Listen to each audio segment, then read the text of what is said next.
Hello everyone, आप सभी का आपके चहेते चैनल में स्वागत है जिसका नाम है एक्सपर्ट दहे mathematics many problem expert solution. तो हम डेफिनाइट इंटीग्रेशन की एक्सरसाइज के डाउट्स को स्टडी कर रहे थे। आज हम एक्सरसाइज 3 के डाउट्स को स्टडी करेंगे। तो आपके सामने यहाँ पे एक्सरसाइज 3 के डाउट्स है, 1 बाय 1 करके हम इसे सॉल्व करेंगे। तो चलो देखो, सबसे पहले कॉलम जो होता है, column match the column type के जो क्वेश्चंस होते हैं उसे हम टैकल करेंगे। तो चलो देखो क्या है मैच द कॉलम में। सबसे पहला फर्स्ट नंबर का कॉलम, फर्स्ट कॉलम में ए ऑप्शन क्या है, चलो देखो first column option A, integration from 4 to 10, integration from 4 to 10 greatest integer of x bracket square, sorry greatest integer of x square divided bye greatest integer of x square minus 28x plus 196 plus greatest integer of x square into dx। तो चलो one step हम इसे क्या करेंगे, arrange करेंगे। Integration of 4 to 10 greatest integer of x square divided by, इसे कैसे लिख सकते हैं हम, 196 मतलब 14 माइनस x ब्रैकेट का square, okay, plus greatest integer of x square into dx। तो जैसे हमें पता है integration from a to b f of x dx is equal to integration from a to b f of a plus b minus x dx, ऐसे लिख सकते हैं। तो अगर हमने इसे क्या बोला, i बोला, तो क्या होगा, प्रॉपर्टी यूज करने के बाद ये क्या होगा, 10 प्लस 4 मतलब 14 minus x square upon 14 minus x bracket का स्क्वेयर, 14 कैंसिल होगा मतलब x square and 14 minus x square. तो जैसे इस प्रॉपर्टी का यूज किया तो डिनोमिनेटर सेम रहेगा, न्यूमरेटर चेंज होगा। तो जैसे ही हम इस प्रॉपर्टी का यूज करते हैं, आपको पता है आपका आंसर क्या होता है, b माइनस ए अपॉन 2 इस फॉर्मेट में आ जाता है। शॉर्टकट आप सभी को अच्छे से पता है। तो इसी शॉर्टकट का अगर हम यूज करेंगे, b मतलब क्या आ गया 10 माइनस ए मतलब क्या 4 अपॉन 2 मतलब क्या आएगा 6 अपॉन 2 मतलब क्या आएगा 3। तो चलो देखो ऑप्शन ए जो है आपका मैच द कॉलम में, ए का आंसर आपका क्या आने वाला है, 3 आने वाला है, 3 यानी कि क्या आएगा Q। तो चलो देखो ए फर्स्ट में का ए आपका सॉल्व हो गया। आगे देखो चलो बी आपको सॉल्व करना है। बी में आपको क्या दिया है, इंटीग्रेशन फ्रॉम -1 दिख नहीं रहा है यहाँ पे, -1 to 3 mod of x upon x ऐसा आपको दिया है। तो चलो देखो आपको अच्छे से पता है कि मॉड ऑफ x क्या होता है। मॉड ऑफ x का हम स्प्लिटिंग करते हैं x when x greater equal 0 and is equal to minus x when x less than 0। तो इस इंटीग्रल की हम क्या करेंगे, splitting, integration from -1 to 0 mod of x upon x dx plus integration from 0 to 3 mod of x upon x dx। तो चलो देखो x की वैल्यू यहाँ पे कैसे वेरी होती है, -1 to 0 आती है, वेरी होती है। सो मॉड ऑफ x की वैल्यू क्या होगी, -x होगी। और यहाँ पे 0 से 3 वेरी होती है, सो मॉड ऑफ x की वैल्यू क्या होगी, x होगी। तो चलो फिर यहाँ पे क्या आएगा, -x अपॉन x मतलब -1 1 रहेगा, 1 का इंटीग्रेशन क्या आएगा x, लिमिट पुट करेंगे -1 to 0 plus x upon x मतलब 1 का इंटीग्रेशन क्या आएगा x 0 to 3। सो -1 इंटू 0, चलो देखो अच्छे से 0 -1 मतलब +1 प्लस यहाँ पे क्या होगा 3 से 0 मतलब 3 - 0। क्वेश्चन को अच्छे से देखो, यहाँ पे क्या है -1 to 2 है, -1 to 2, तो यहाँ पे क्या आएगा 2, यहाँ पे क्या आएगा 2, सो 2 - 0 क्या आएगा 2। तो चलो देखो -1 प्लस 2 इस तरह से आएगा मतलब क्या आएगा आंसर 1। तो लास्ट में आपका आंसर क्या आने वाला है 1। तो b का 1 मतलब क्या आएगा यस। सो यहाँ पे b का क्या आ गया यस। चलो देखो ऑप्शन नंबर सी क्या दिया है आपको, ऑप्शन नंबर सी अच्छे से इसे आपको देखना पड़ेगा। चलो देखो क्या है सी, limit n tends to infinity 1 + 2 + 99 plus and so on up to plus n raise to 99 divided by n raise to 100।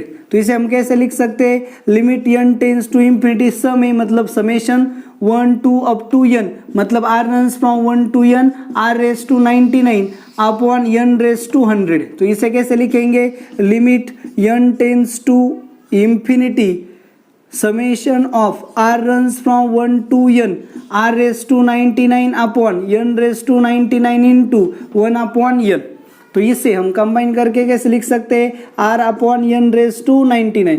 तो इससे आगे इसे कैसे सॉल्व करना है आपको अच्छे से पता है। r अपॉन n को आप क्या पुट करते हो, x, 1 अपॉन n आपका क्या होता है dx and limit n tends to infinity integration, ये क्या कन्वर्ट होगा, integration. So integration of x dx, integration क्या होगा 0 to 1 x dx। तो इसे सॉल्व करना आपको करना आना चाहिए और आपका आंसर आपको क्या करना है, फाइंड करना है। x रेस टू 99 है, यहाँ पे क्या आएगा x रेस टू 99। तो ये इंटीग्रेशन आपको सॉल्व करना है, आपका आंसर आपको मिल जाएगा। तो चलो देखो लास्ट प्रॉब्लम जो है ऑप्शन डी, क्या डी आपका क्या है, अच्छे से देखो D 50/50 integration from -1 to 1 root of x raise to 200 into dx is equal to क्या दिया है, 1 अपॉन अल्फा।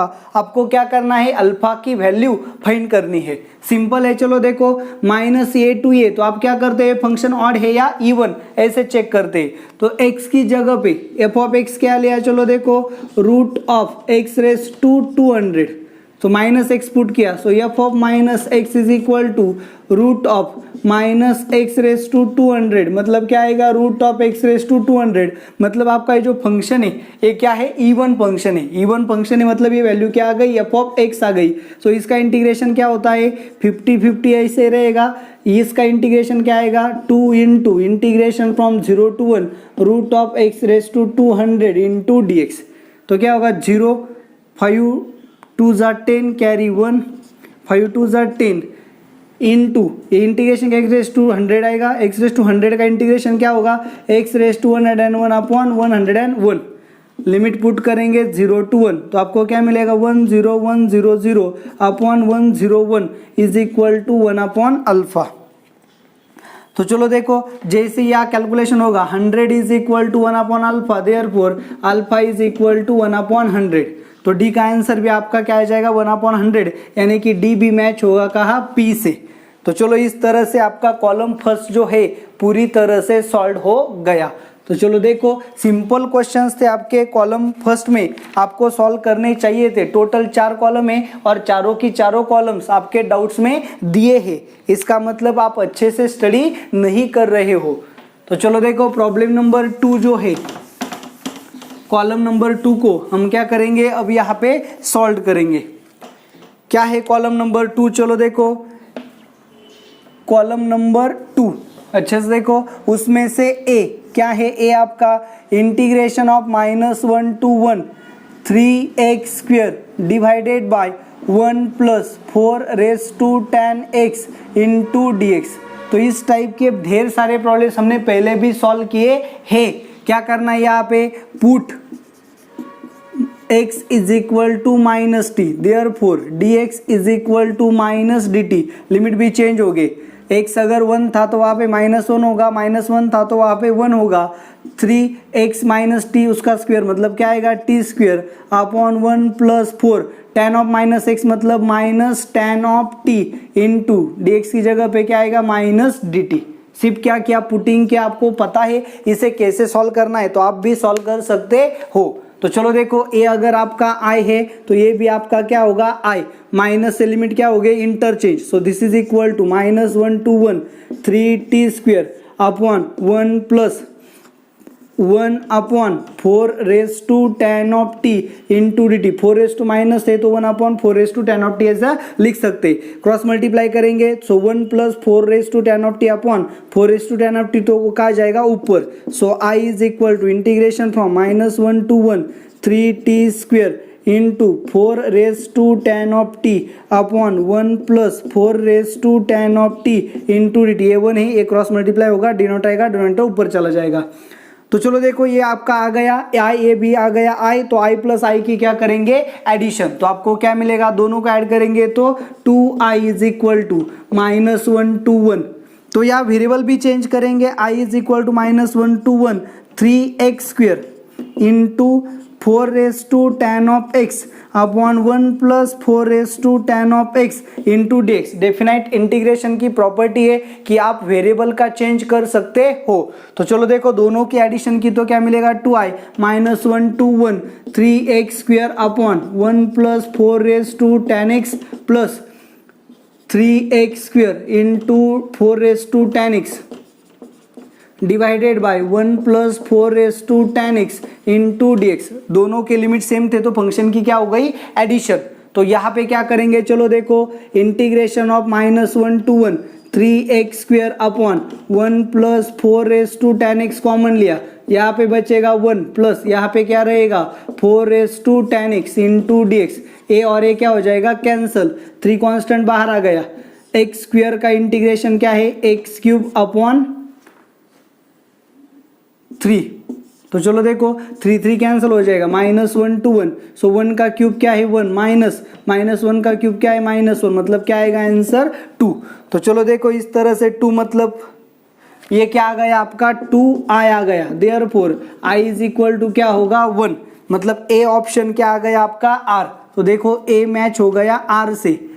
चलो देखो बी को चेक करेंगे, बी देखो बी क्या है सेम टाइप का प्रॉब्लम है, फिर से वही आ गया, डाउट्स आपके वही आते हैं। Integration from 6 to 8 sine of x² divided by sine of x² plus sine of x minus 14 का स्क्वायर इंटू dx।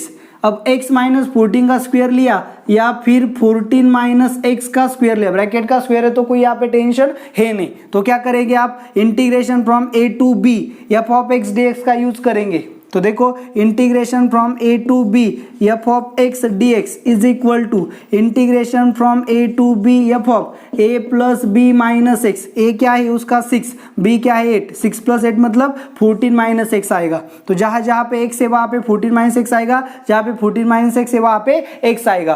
तो जैसे आपको पता है इस प्रॉपर्टी का हम यूज करेंगे, जैसे हम इस प्रॉपर्टी का यूज करेंगे आंसर का फॉर्मेट आपको पता होना चाहिए b minus a upon 2। b क्या है 8 माइनस 6 मतलब क्या 2/2 मतलब क्या आएगा 1।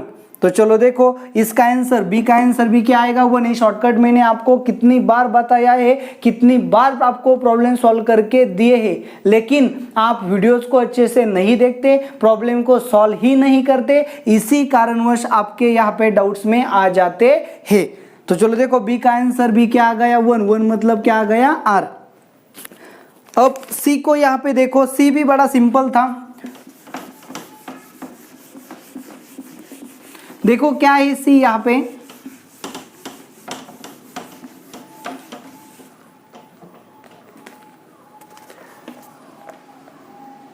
1/156 integration from 1 to 13 greatest integer of x dx। तो चलो देखो आपको अच्छे से पता है ग्रेटेस्ट इंटीजर ऑफ x की वैल्यू क्या होती है 1 and 2 के बीच में 1 होती है, ओके 2 and 3 के बीच में 2 होती है, 3 and 4 के बीच में क्या होती है 3 होती है, and so on up to 12 and 13 के बीच में क्या होगी 12 होगी। तो अब यहाँ पे अब इंटीग्रल का स्प्लिटिंग करेंगे, i is equal to integration from ये देखो 1/156 ऐसे रहेगा, ब्रैकेट यूज करेंगे यहाँ पे, integration from 1 to 2 plus integration from 2 to 3 plus integration from 3 to 4 plus and so on up to plus integration from 12 to 13। इस तरह से आपका फंक्शन क्या होगा मूव। तो चलो देखो 1 to 2 के बीच में 1 है, 2 to 3 के बीच में 2 है, 3 to 4 के बीच में 3 है, 12 to 13 के बीच में 12 होगा। ग्रेटेस्ट इंटीजर के बारे में आपको पता है, मतलब लोअर लिमिट होगा। तो यहाँ पे क्या होगा 1/56 इंटीग्रेशन ऑफ 1 to 2 के बीच में क्या होगा 1, सो 1 इंटीग्रेशन क्या आएगा 1 का x, लिमिट होंगे 1 to 2 प्लस 2 to 3 के बीच में ग्रेटेस्ट इंटीजर ऑफ x क्या होगा 2, ओके रहेगा 1 का इंटीग्रेशन क्या होगा x, लिमिट होंगे 2 to 3 प्लस 3 to 4 के बीच में ग्रेटेस्ट इंटीजर ऑफ x क्या होगा 3, तो 3 कांस्टेंट बाहर जाएगा, 1 रहेगा, 1 का इंटीग्रेशन क्या होगा x, लिमिट हो गए 3 to 4 plus on up to 12 to 13 के बीच में ग्रेटेस्ट इंटीजर होगा 12, इंटीग्रेशन आएगा x 12 to 13। तो चलो लिमिट पुट किया 1/156, सो 1 2 - 1 मतलब 1 प्लस 2 3 - 2 मतलब 1 प्लस 3 4 - 3 मतलब 1 plus on up to plus 12 into 1। तो देखो 1 + 2 + 3 + 12 मतलब 1 से 12 की क्या है एडिशन। तो 1 से 12 की एडिशन क्या आएगी 12 × 13/2। आपको पता है n नेचुरल नंबर की सम क्या होती है n × n + 1/2। सो 12 नेचुरल नंबर की सम क्या होगी 12 × 12 + 1 मतलब 13/2। ये क्या आ गया आपका 1/156। तो चलो देखो ये जो कैलकुलेशन है इसे आपको करना होगा और आपका जो आंसर है उसे चेक करना होगा। तो जैसे आप कैलकुलेशन करोगे आपका आंसर यहाँ पे आ जाएगा और आंसर होगा 1/2 मतलब सी जो है आपका उसका आंसर क्या होगा Q। चलो देखो नेक्स्ट प्रॉब्लम जो है वो भी सिंपल है। ऑप्शन नंबर डी को आप देखो यहाँ पे क्या है option number D, integration from 1/π into ln of 2 integration from π/2 to 0 ln of sin 2x into dx। Okay तो चलो देखो ये जो इंटीग्रल है इस इंटीग्रल को आपको अच्छे से क्या करना पड़ेगा समझना पड़ेगा। ये हमारा सॉल्व हो चुका है। कैसे सॉल्व करेंगे यहाँ पे सबसे पहले चलो देखो यहाँ पे सेपरेट देखेंगे।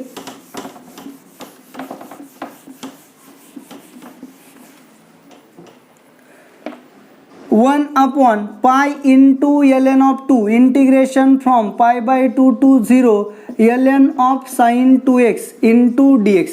क्या करेंगे यहाँ पे चलो देखो पुट करेंगे 2x, put 2x is equal to t, therefore 2dx is equal to dt। Limit change हो गया, x की वैल्यू 0 तो t की वैल्यू 0 आएगी, x की वैल्यू π/2 तो t की वैल्यू क्या आएगी पाई आएगी। So 1/π ln of 2 into integration from pi to 0 ln of sin t into dt/2। 2x की जगह पे t पुट किया सो 2dx dt होगा मतलब dx dt/2 का ये 2 कहा जाएगा बाहर। So 1/2 into pi into ln of 2 integration from minus sine common लिया तो लिमिट क्या होंगे change. So -1 0 to π ln of sin of t into dt।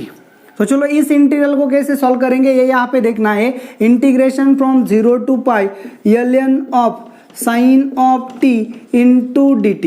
तो इसे हम कैसे लिख सकते हैं integration from 0 to π/2 ln of sin of t plus integration of 0 to π/2 ln of sin of π - t into dt। क्या किया यहाँ पे अच्छे से देखो यहाँ पे पाई था उसे क्या लिखा 2 इंटू π/2। तो आपके पास प्रॉपर्टी है integration from 0 to 2a is equal to integration from 0 to a plus integration from 0 to a f of 2a - x।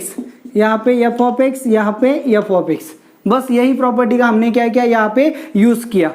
तो देखो 0 to π/2 0 to π/2 sign of π - t मतलब क्या मिलेगा साइन t, ये भी ln ऑफ साइन t। सो दोनों क्या हो गए सेम, दोनों की एडिशन हो गई तो क्या मिलेगा 2 integration from 0 to π/2 ln of sine of t into dt। तो चलो देखो इस इंटीग्रल की वैल्यू आपको यहाँ पे जाननी जरूरी है। तो ये देखो ये प्रॉब्लम हमारा बोर्ड लेवल में हो चुका है, आपको अच्छे से पता है, आप देख लो बोर्ड के टेक्स्ट बुक में इसका आंसर दिया है। क्या आता है आंसर π/2 इंटू ln ऑफ 2। तो ये वैल्यू यहाँ पे पुट की तो क्या मिलेगा 2 इंटू π/2 इंटू ln ऑफ 2, 2 क्या होगा कैंसिल। तो इस इंटीग्रल की वैल्यू क्या आएगी पाई ln ऑफ 2। सो माइनस देखो 2π ln ऑफ 2 इंटू इसकी वैल्यू क्या आएगी देखो माइनस ln ऑफ 1/2 आती है, माइनस साइन कॉमन लिया तो यहाँ पे माइनस आएगा मतलब यहाँ पे भी क्या आएगा minus. So minus pi ln of 2। तो ये दोनों कैंसिल हो गए तो आंसर क्या आएगा आपका 1। ये वैल्यू जो है π/2 ln ऑफ 1/2 आती है, माइनस साइन कॉमन लिया तो माइनस π/2 ln ऑफ 2 होगा। तो चलो देखो इस तरह से, तो इस प्रॉब्लम को आपको सॉल्व करना पड़ेगा, बोर्ड के टेक्स्ट बुक में पहले से ही ये दिया है। तो चलो देखो इस तरह से डी का आंसर क्या आएगा 1/2 मतलब क्यू आएगा, सो डी मैच होगा क्यू से। इस तरह से मैच द कॉलम सेकेंड जो है वो आपका यहाँ पे सॉल्व हो गया। चलो आगे देखेंगे कॉलम नंबर 3 कैसे सॉल्व करना है। कॉलम नंबर 3 को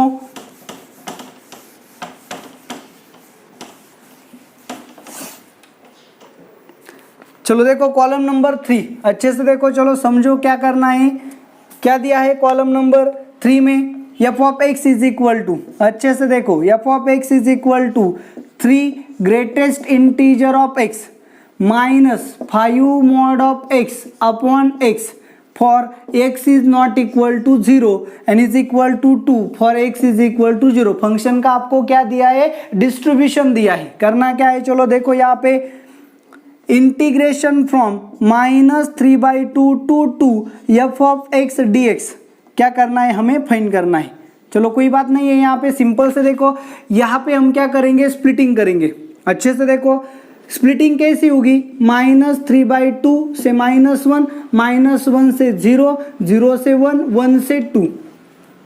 तो चलो देखो -3/2 टू -1 इसके बीच में ग्रेटेस्ट इंटीजर ऑफ x क्या होगा, -2। -1 टू 0 के बीच में ग्रेटेस्ट इंटीजर क्या होगा, -1। 0 टू 1 के बीच में ग्रेटेस्ट इंटीजर क्या होगा, 0 एंड 1 टू 2 के बीच में ग्रेटेस्ट इंटीजर क्या होगा, 1। ये किसकी वैल्यू आ गई, ग्रेटेस्ट इंटीजर ऑफ x की, जो आपको अच्छे से पता है। -3/2 टू -1 के बीच में -2 आएगी, -1 टू 0 के बीच में -1 आएगी, 0 टू 1 के बीच में 0 आएगी, 1 टू 2 के बीच में 1 आएगी। तो चलो देखो मॉड ऑफ x आपको पता है, जब भी 0 से लेस होगा, ओके ना, 0 से लेस होगा तो मॉड ऑफ x क्या आएगा, -1 आएगा, -x आएगा and 0 when x less than 0 and is equal to x when x greater than 0। तो ये जो मॉड ऑफ x है, so mod of x upon x क्या होगा, -1 होगा when x less than 0 and is equal to 1 होगा when x greater than 0। तो इन सभी डाटा का हम क्या करेंगे, प्रॉब्लम में इन्वॉल्व करेंगे इसे। सो ये जो आपका i होगा, i is equal to integration from -3/2 to -1। तो इसके बीच में ग्रेटेस्ट इंटीजर क्या होगा, -2। तो क्या आएगा 3 इंटू -2। सो 3 इंटू -2 मतलब क्या होगा, -6 माइनस, अभी निगेटिव है मतलब मॉड x क्या होगा, मॉड x अपॉन x क्या होगा, -1। So minus minus plus 5 into d x plus integration from -1 to 0।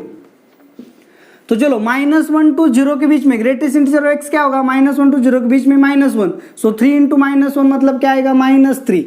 अब -1 टू 0 मतलब क्या है, निगेटिव, निगेटिव में मॉड x अपॉन x क्या होगा, -1 मतलब ये पूरी वैल्यू क्या होगी, -1। सो 5 इंटू -1 मतलब +1, सो +5 इंटू डी एक्स। चलो देखो इंटीग्रेशन फ्रॉम 0 टू 1 के बीच में ग्रेटेस्ट इंटीजर ऑफ x क्या होगा, 0। तो ये वैल्यू 0 हो जाएगी, 0 माइनस 0 टू 1 मतलब ये क्या है, पॉजिटिव, तो वैल्यू क्या होगी, 1। So -5 into d x plus integration from 1 to 2 के बीच में ग्रेटेस्ट इंटीजर ऑफ x क्या होगा, 1। सो 3 इंटू 1 मतलब क्या आएगा, 3 माइनस, अब 1 टू 2 के बीच में मतलब ये वैल्यू पॉजिटिव होगी, क्या होगी, 1। सो ये तो यहाँ पे 1 पुट करेंगे, -5 इंटू 1 मतलब -5 इंटू डी एक्स। तो चलो देखो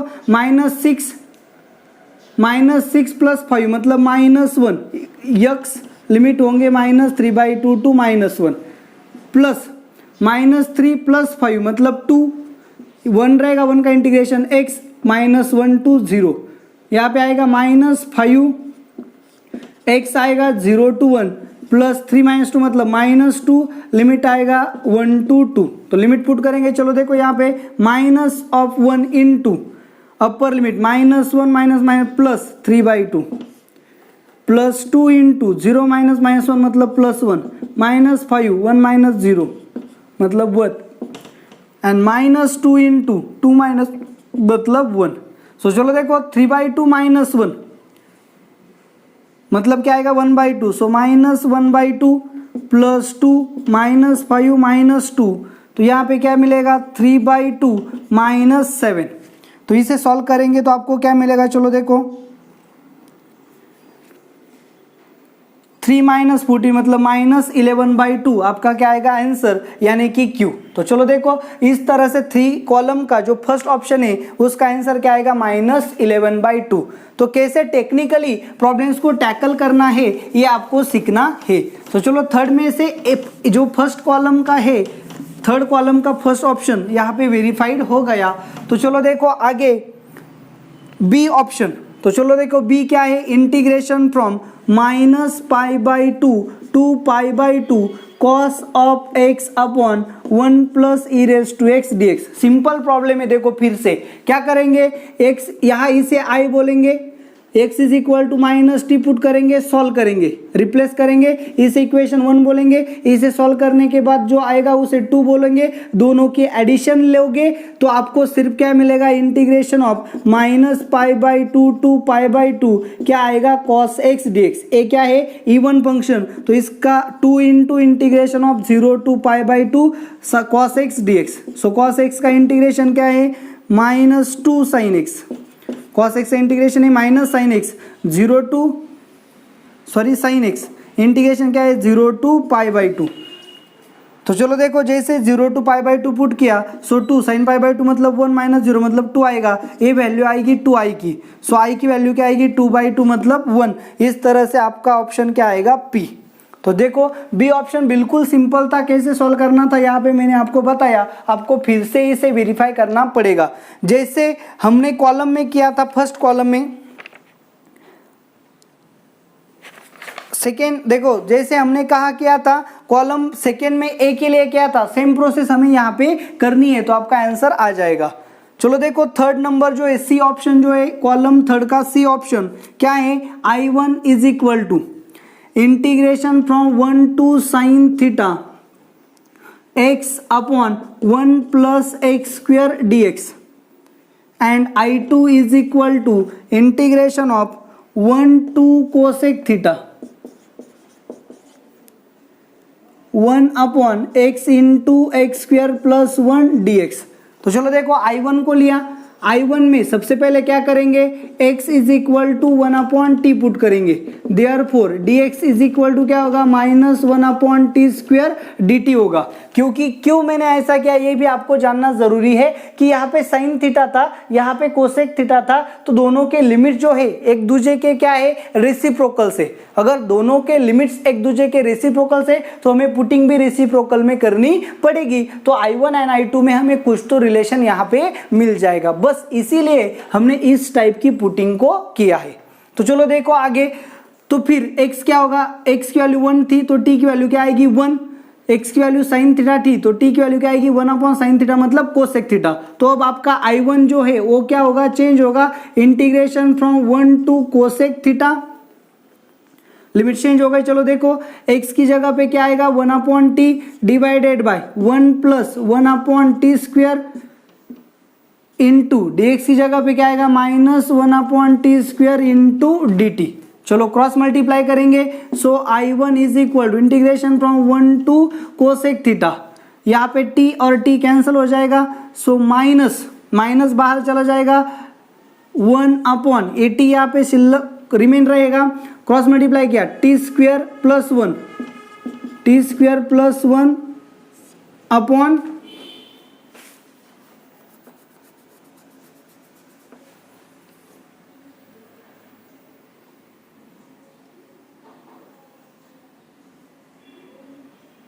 देखो ये कैंसिल नहीं हो रहा है, t², ये भी डिनोमिनेटर में, ये भी डिनोमिनेटर में, ये कैंसिल नहीं होता है।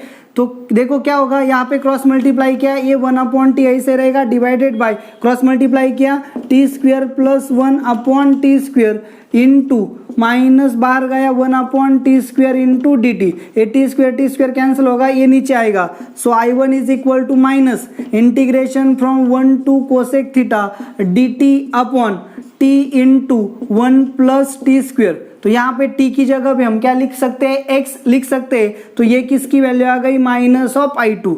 सो I1 इज इक्वल टू क्या आ गया -I2। तो आपको करना क्या है, आपको this is equal to I1² I2 e raise to I one plus I two square minus one I one square plus I two square minus one, ये evaluate करना है।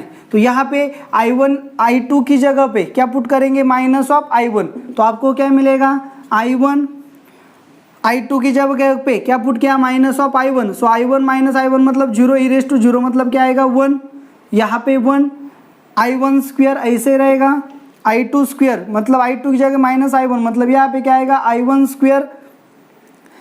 One square plus I two square मतलब क्या आएगा, to I one square. यहाँ पे देखो आई to की जगह पे आएगा minus I one minus one, तो चलो देखो यहाँ माइनस है, यहाँ माइनस है, यहाँ माइनस है, तीनों के माइनस कॉमन लिए तो कहा जाएगा बाहर। तो ये first column and third column दोनों क्या हो गए, सेम। और आपको पता है डिटर्मिनेंट में अगर दो कॉलम सेम होते हैं तो डिटर्मिनेंट की वैल्यू क्या होती है, जीरो। तो ये पूरा सॉल्व करेंगे तो आपको क्या मिलेगा, जीरो, मतलब सी का आंसर क्या आएगा, जीरो। क्लियर। तो चलो देखो यहाँ पे सी भी आपका सॉल्व हो गया। अब लास्ट कॉलम 3 का लास्ट क्वेश्चन बचा है, दैट इज ऑप्शन डी। चलो देखो उसे भी यहाँ पे क्या करेंगे, वेरीफाई करेंगे। क्या है option D, integration from minus a to a f of x plus F of minus x into ji of x into minus ji of minus x d x. अगर ये आपका क्या है, आई है, तो अच्छे से देखो, अगर ये आपका आई है तो हम क्या कर सकते हैं, put x is equal to minus T करेंगे, so D X is equal to minus D T होगा। आई की वैल्यू चेंज होगी, integration from A to minus A, limit भी चेंज होगी। तो यहाँ पे क्या मिलेगा, F of minus X plus F of x into ji of minus X minus ji of x into minus D T.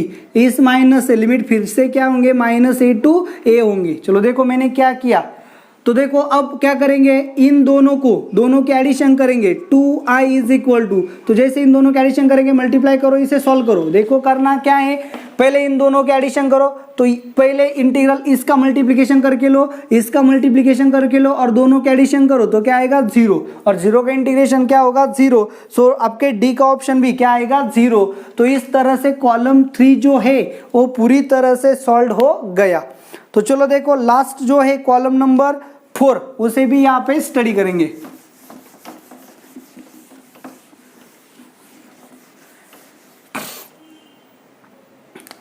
चलो column 4 क्या है,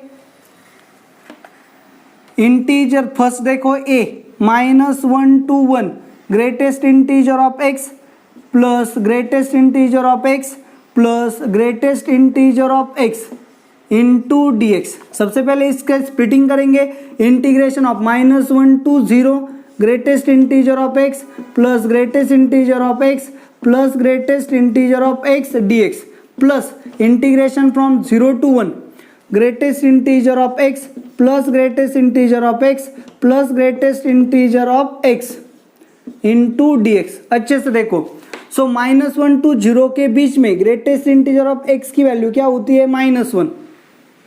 अच्छे से देखो, ग्रेटेस्ट इंटीजर ऑफ एक्स की वैल्यू, एक्स क्या है आपका, -1 to 0 है। फॉर प्रैक्टिकल पर्पज आप ले लो x इज इक्वल टू -0.5। तो देखो x की वैल्यू -0.5 ली तो ग्रेटेस्ट इंटीजर ऑफ x क्या आएगा, -1। तो यहाँ पे पुट किया, ग्रेटेस्ट इंटीजर ऑफ x क्या आएगा, -1। सो -1 प्लस x की वैल्यू क्या है, -0.5, सो -0.5। इसका ग्रेटेस्ट इंटीजर क्या आएगा, -2, मतलब इसका। तो यहाँ इसे फिर से x ऐड किया, मतलब ये पूरी वैल्यू अब क्या आ गई, -2 प्लस x मतलब क्या, -0.5। इसका ग्रेटेस्ट इंटीजर मतलब ये पूरी वैल्यू क्या आएगी, -3। तो यहाँ से आपको सिंपली क्या करना है, सीखना है। तो ये जो पूरा ग्रेटेस्ट इंटीजर है इसकी वैल्यू क्या आएगी, -3, कांस्टेंट बाहर चला गया, -1 to 0 dx plus same story आपको यहाँ अप्लाई करनी है। x की वैल्यू क्या है, 0 to 1 के बीच में, x की वैल्यू 0 to 1 के बीच में, चलो ले लो 0.5। ग्रेटेस्ट इंटीजर ऑफ 0.5 क्या आएगा, 0 प्लस x क्या है 0.5, उसका ग्रेटेस्ट इंटीजर क्या आएगा, मतलब इस पूरे की वैल्यू फिर से क्या आएगी, 0। तो 0 प्लस x मतलब 0.5, 0 प्लस 0.5 का ग्रेटेस्ट इंटीजर क्या आएगा, 0। तो इसकी पूरी वैल्यू 0 आएगी, तो इंटीग्रल भी क्या आएगा, 0। तो यहाँ पे देखो -3 इंटू 1 का इंटीग्रेशन आएगा x -1 to 0, so -3 into 0 minus minus +1 मतलब क्या आएगा -3। तो चलो देखो आपका जो आंसर है, उसका आंसर क्या आएगा -3। तो ये आपका यहाँ पे सॉल्व हो गया। तो चलो देखो b को यहाँ पे टैकल करेंगे। b बिल्कुल सिंपल है। b integration from 2 to 5 greatest integer of x plus greatest integer of -x dx। चलो इसके बारे में मैंने आपको बताया था कि कोई भी ग्रेटेस्ट इंटीजर एंड उसका निगेटिव, मतलब देखो कोई भी x की वैल्यू कोई भी ले लो, -2.5 ले लो, चलो x की वैल्यू ली 2.5, so greatest integer of x यानी ग्रेटेस्ट इंटीजर ऑफ 2.5 क्या है 2, ग्रेटेस्ट इंटीजर ऑफ -x मतलब ग्रेटेस्ट इंटीजर ऑफ -2.5 क्या आएगा -3, दोनों के एडिशन की तो क्या आएगा -1। तो ये बात आपको पता होनी चाहिए कि greatest integer of x plus greatest integer of -x always क्या आता है -1। तो इसकी पूरी वैल्यू क्या आएगी ऑलवेज -1, सो -1 बाहर चला जाएगा, क्या बचेगा 1 का इंटीग्रेशन क्या है x 5 से 2, सो क्या होगा 5 मतलब 2 क्या आएगा फिर से -3, उसका आंसर आने वाला है। तो बी ऑप्शन भी आपका आसानी से क्या हो जाएगा सॉल्व। चलो देखो आगे 4 में जो आपका सी ऑप्शन है उसको देखेंगे, क्या है C option.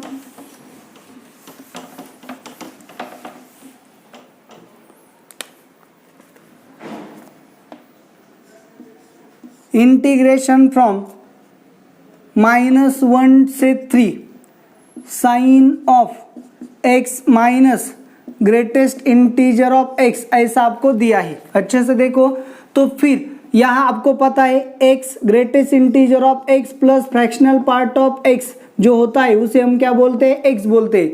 So x minus greatest integer of x, ये वैल्यू क्या होगी फ्रैक्शनल पार्ट ऑफ x होगी।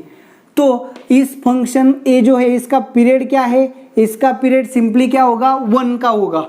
तो चलो देखो ये जो लिमिट है इसे हम चेंज कर सकते हैं, इंटीग्रेशन फ्रॉम 0 to 1 क्योंकि पीरियड इसका क्या है 1, तो -1 to 3 के बीच में कितना गैप है 4 का, साइन ऑफ x dx ऐसा हम इसे लिख सकते हैं।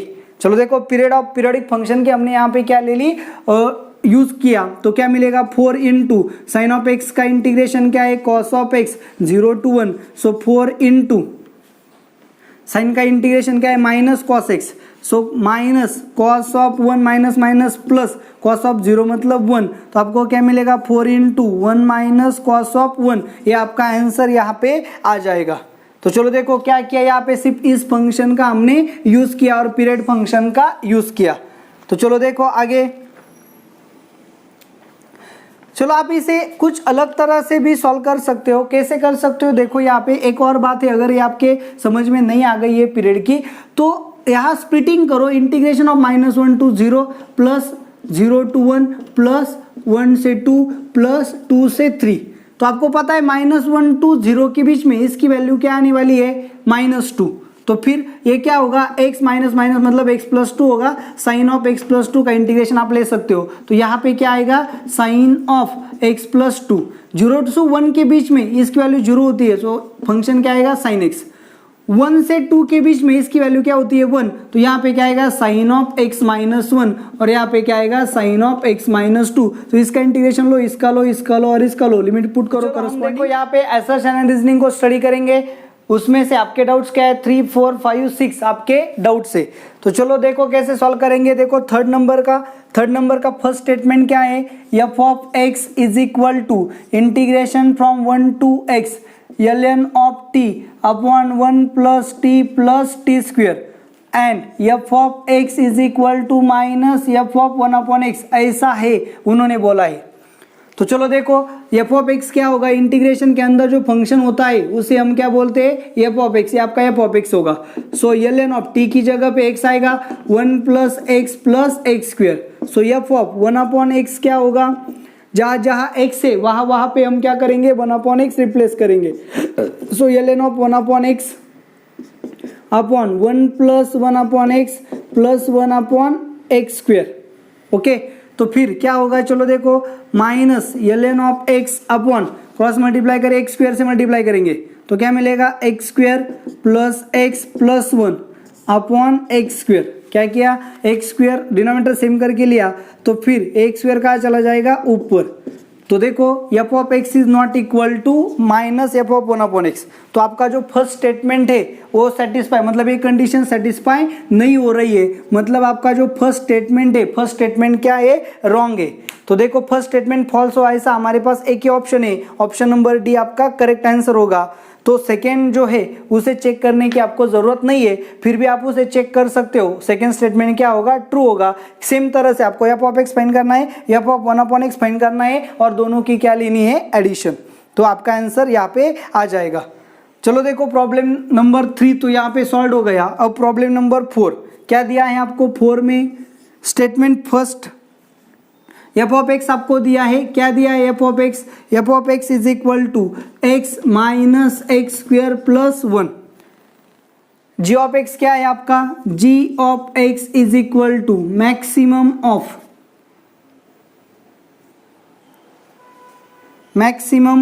एफ ऑफ टी, ऐसा आपको लेना है। टी क्या है आपका 0 to 1 के बीच में है, इस तरह से।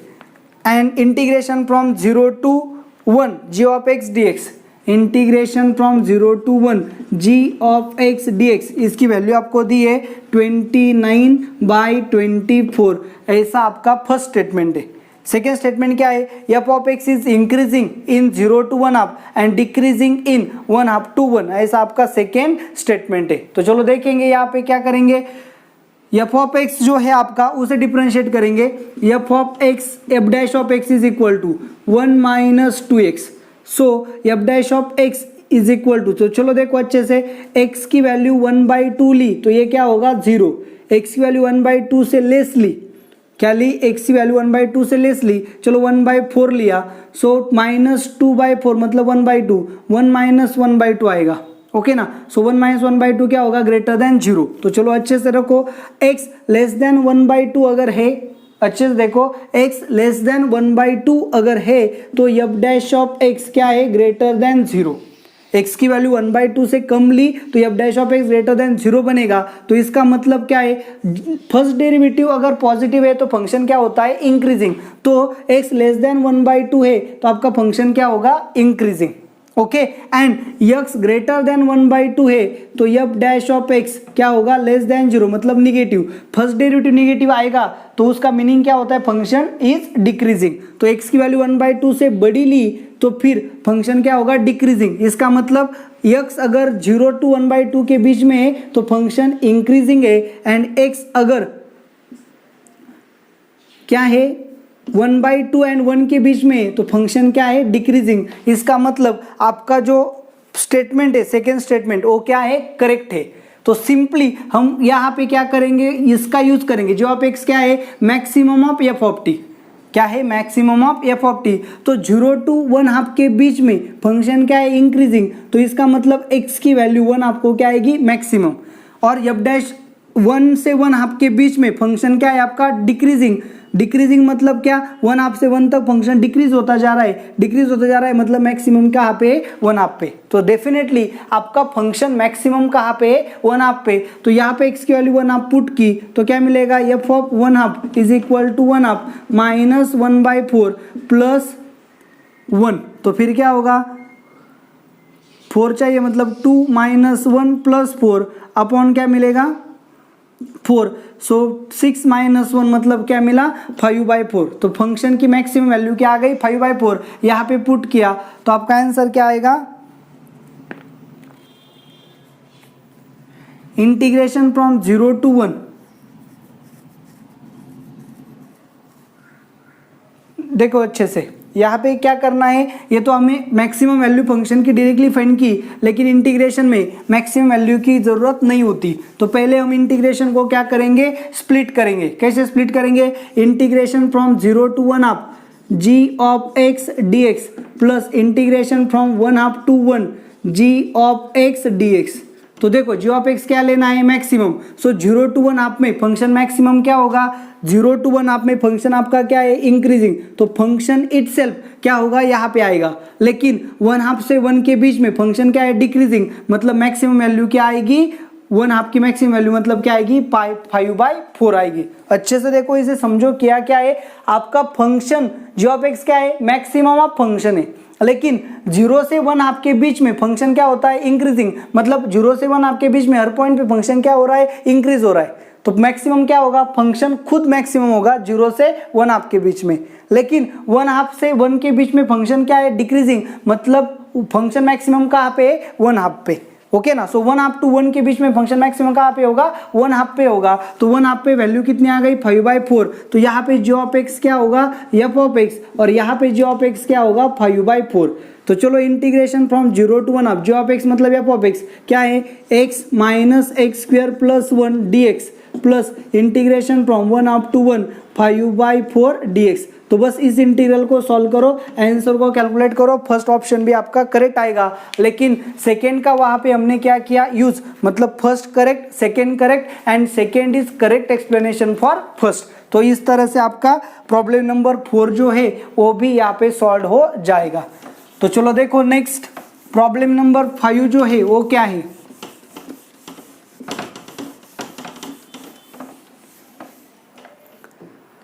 प्रॉब्लम नंबर 5 क्या है, let m and n be positive integer such that A क्या दिया है आपको, cos of integration from -π to π sine of mx into sine of nx dx। ये आपका क्या है, a m and n if m is not equal to n, m is not equal to n and b is equal to cos of integration of -π to π sin of mx sin of nx sin of mx into sin of nx dx when m is equal to n, then a plus b is equal to 2। ऐसा आपको statement दिया है, a plus b is equal to 2। सबसे पहले आपको क्या करना पड़ेगा, इस इंटीग्रल को सॉल्व करना पड़ेगा। तो क्या है integral, -π to π sine of mx into sine of nx dx। तो यहाँ पे -2 से मल्टीप्लाई किया, -2 से डिवाइड किया, तो 1/-2 इंटू -2 साइन क्या है formula, cos plus cos minus sorry cos plus cos minus cos का। तो फिर क्या होगा, integration of -π to π cos plus cos मतलब क्या आएगा, cos minus cos m plus n/2 into X माइनस cos of m minus n/2 into X dx। तो इसका इंटीग्रेशन क्या है, ए इवन फंक्शन है, ए भी इवन फंक्शन है। सो -π to π क्या होगा, 2 कैंसिल होगा, सो माइनस अंदर क्या रहे, cos का इंटीग्रेशन क्या आएगा, sine of m plus n/2 into x divided by इसका डेरिवेटिव क्या आएगा, m plus n/2 limit put करेंगे 0 to π माइनस cos का इंटीग्रेशन क्या आएगा, sine m minus n/2 into x, इसका डेरिवेटिव क्या आएगा, m माइनस n/2 0 to π। देखो क्या किया, सबसे पहले यहाँ पे क्या किया, cos इवन फंक्शन है, cos भी इवन फंक्शन है। सो -π to π क्या होगा, इंटीग्रल 0 to π होगा। सो 2 मल्टीप्लाई होगा, 2 कैंसिल, माइनस ऐसे रखा। सो 0 to π cos का इंटीग्रेशन लिया 0 to π, साइन cos का इंटीग्रेशन लिया 0 to π। लेकिन क्या है, साइन पाई भी 0 है एंड cos पाई भी 0 है, तो ये सभी क्या आएगा, 0 आएगा। तो ये जो पूरा आपका इंटीग्रल है, इस इंटीग्रल की वैल्यू क्या आती है, 0 आती है।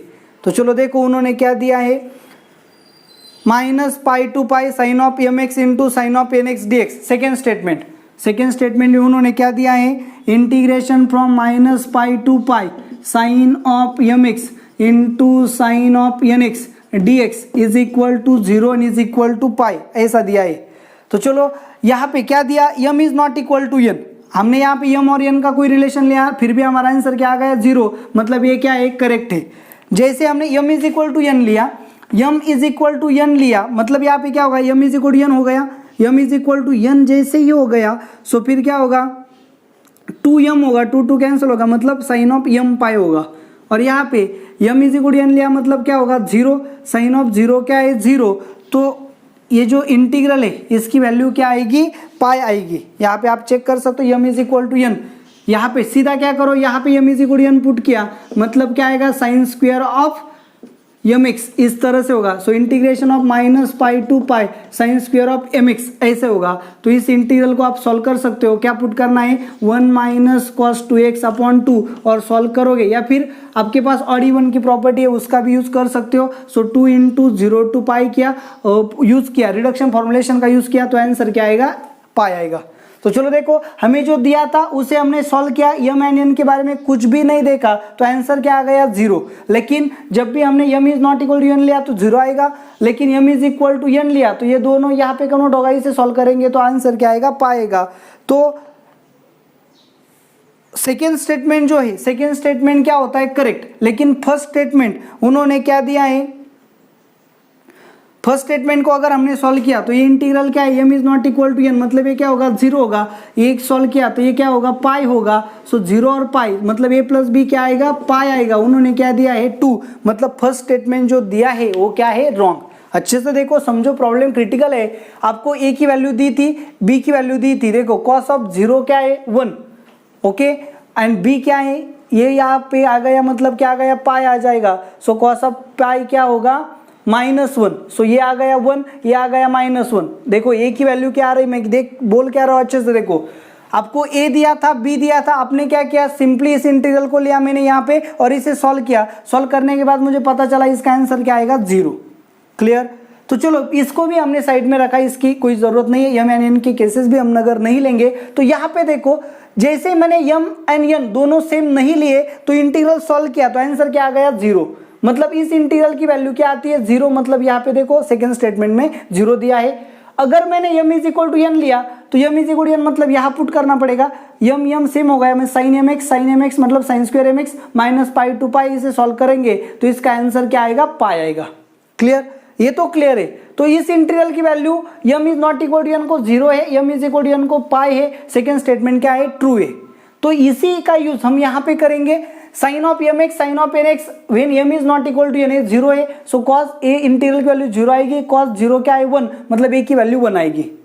अब m is equal to n है तो वैल्यू क्या है pi, m is equal to n है तो ये इस इंटीग्रल की वैल्यू क्या आएगी पाई, cos ऑफ पाई क्या है -1, सो a 1 है, b क्या आ गया -1 1 आएगा 0, लेकिन उन्होंने क्या दिया है 2, इसका मतलब फर्स्ट स्टेटमेंट जो है वो क्या है रॉन्ग है। सो आपका आंसर क्या होगा first statement wrong, second true, मतलब क्या होगा डी। इस तरह से फिफ्थ नंबर का जो असर्शन एंड रीजन है वो भी यहाँ पे सॉल्व हो गया। अच्छे से देखने और समझने की आपको जरूरत है। तो चलो देखो आगे प्रॉब्लम नंबर 6।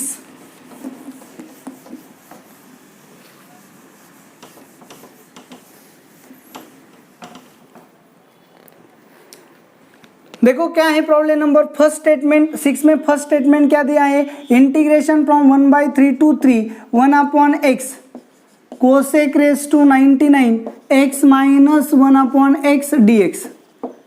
चलो कोई बात नहीं, तो यहाँ पे हम क्या करेंगे अच्छे से देखो, x देखो 1/x है 1/x है तो x is equal to 1/t put करेंगे, dx is equal to -1/t² dt होगा। फिर से पुटिंग क्यू की लिमिट को देखो 3 1/3, सो रेसिप्रोकल पुट करने में ही हमारी भलाई है। प्रॉब्लम आपको क्या करते हैं गाइड करते हैं, कैसे सॉल्व करना है ये खुद बताते हैं, सिर्फ आपको समझने की जरूरत है। तो फिर जैसे मैंने यहाँ पे पुटिंग किया, सो 1/x लिमिट चेंज हो गई, 3 की जगह पे आएगा 1/3, 1/3 की जगह पे आएगा 3, यहाँ पे आएगा t cosec raise to 99 1/t minus t into -1/t² dt। ये एक t कैंसिल होगा, माइनस बाहर जाएगा, लिमिट एक्सचेंज हो गए। So integration of 1/3 to 3 1/t cosec raise to 99 1/t minus t into dt। तो कोसेक क्या है ऑड फंक्शन है, जैसे कोसेक ऑड फंक्शन है तो हम क्या कर सकते हैं, यहाँ पे माइनस साइन कॉमन ले सकते हैं, तो क्या मिलेगा minus integration of 1/3 to 3 1/t cosec raise to 99, यहाँ से माइनस कॉमन लिया तो ये होगा प्लस, ये होगा माइनस dt। वेरिएबल चेंज किया, अगर ये आपका i है, चलो देखो ये आपका i लिया तो यहाँ पे आपको फिर से i मिलेगा, मतलब i is equal to -i, so i is equal to क्या होगा 0। सो फर्स्ट स्टेटमेंट जो है आपका वो क्या है करेक्ट है। सेकेंड स्टेटमेंट देखो कैसे सॉल्व किया ये प्रोसेस आपको अच्छे से पता है। तो चलो देखो सेकंड स्टेटमेंट को लिया, क्या है second statement, -a f of x dx। आता देखो आपको पता है -a f ऑफ x, अगर ये क्या है इवन फंक्शन है तो फिर इसका इंटीग्रेशन क्या होता है, 2 integration from 0 to a f of x dx ऐसा होता है। लेकिन अगर ये ऑड फंक्शन है, ऑड फंक्शन है मतलब क्या, f of -x is equal to f of x है, मतलब f ऑफ, तो इसकी वैल्यू क्या आती है 0। यहाँ पे भी देखो अच्छे से, तो आपको क्या मिला, सेम मिला, f of x is equal to minus f of x मिला। तो यहाँ पे भी देखो आपको क्या मिला, f ऑफ -x, ये तो प्रॉपर्टी है। सो सेकंड स्टेटमेंट क्या है, ट्रू है, क्योंकि वो ऑड इवन क्या है, प्रॉपर्टी। और इसी प्रॉपर्टी का हमने क्या किया है, यूज किया है कहाँ पे, प्रॉब्लम नंबर 6 में। सो फर्स्ट ट्रू है, सेकेंड ट्रू है, लेकिन यहाँ पे हमने पुटिंग रेसिप्रोकल में की थी, ऑड इवन का यहाँ पे यूज नहीं किया है। अच्छे से देखो यहाँ पे हमने कहीं पे भी ऑड इवन का रूल यूज किया है क्या सॉल्व करने के लिए, नहीं। तो ये प्रॉपर्टी क्या है, ऑड इवन की। अगर फंक्शन आपका ये, इसका मीनिंग क्या है, ऑड। अगर आपका फंक्शन ऑड है तो -a to a इंटीग्रल की वैल्यू क्या होगी, 0। तो सेकंड स्टेटमेंट करेक्ट है, लेकिन यहाँ पे मैंने कहीं पे भी ऑड एंड इवन का यूज रूल नहीं किया है। सो फर्स्ट करेक्ट है, सेकेंड भी करेक्ट है, लेकिन सेकेंड से फर्स्ट हमें नहीं मिला है। So second is not correct explanation for first, क्योंकि हमने यहाँ पे रेसिप्रोकल पुटिंग किया था, ना कि ऑड इवन प्रॉपर्टी का यूज किया था। तो चलो देखो, तो 6 का फर्स्ट करेक्ट है, सेकेंड करेक्ट है, लेकिन सेकेंड की हेल्प से फर्स्ट नहीं आया है, तो यहाँ पे second is not correct explanation for first. तो इस तरह से देखो असर्शन एंड रीजनिंग के प्रॉब्लम्स आपके यहाँ पे हो गए। नेक्स्ट लेक्चर में हम कॉम्प्रिहेंशन के डाउट्स को स्टडी करेंगे।